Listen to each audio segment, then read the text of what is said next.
சரியான முறையில் தேர்ந்தெடுக்கப்பட்ட கிரானைட்ஸ். இது எப்படி சொல்றோம் இந்த கிரானைட் அப்படின்னா, அதோடைய அடர்த்தி, கல்லுடைய அடர்த்தி. அதனாலதான் பாருங்க 1300 வருடங்களுக்கு முன்னாடி இருந்த இந்த அமைப்பு இன்னைக்கும் நம்மளால கண்ணால பார்க்க முடியுது.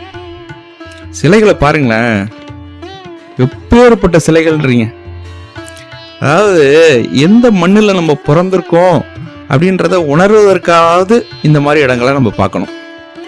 பாருங்க, அது சரியா சொல்லணும்னா பெரிய பொற்குவியல் இருந்ததுன்னா பொண்ணோட மதிப்பு தெரியாதான். அது மாதிரி நம்ம நாடு முழுக்க, அதுவும் இப்போ நம்ம தமிழ்நாடுன்றத தனியாக யோசிக்கிறோம், எல்லா ஊர்களும் சேர்ந்து தமிழ்நாடு தானே. அப்படி நீங்கள் சிந்திச்சு பாருங்களேன், அவ்வளவு கலைகள் கொட்டி கிடக்கு.